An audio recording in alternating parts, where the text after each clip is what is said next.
Hey, welcome to Wrought Iron Farms Science Sunday. Today we are running our Christmas tree for essential oil. We had a Douglas fir.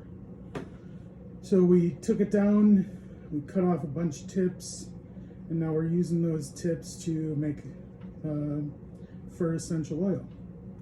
So this is quite the crazy contraption, and I'll explain it all right here. So down there is the heating mantle. It's got a stir bar in there to stir, thermometer over there, digital readout.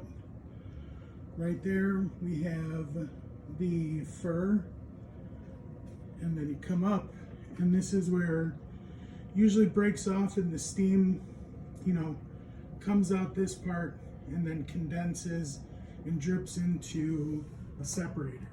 But instead, I have a Vigoro. So a Vigoro has a bunch of points pushed in the center there, and the steam rises up. The steam condenses on those points, drips back down to the bottom, and the oil gets pushed up. Okay? So the oil comes into the Clevenger, goes through the Clevenger, hits the condenser, the steam and oil turn back into the liquid, condense down, and fall down here. So what's awesome about this piece, the Clevenger, is the water and oil will start to fill up. The oil floats on top. The water will go up this tube and drip all the way back down. The oil will just get thicker and thicker and thicker. So that you could separate the water till you get just the essential oil.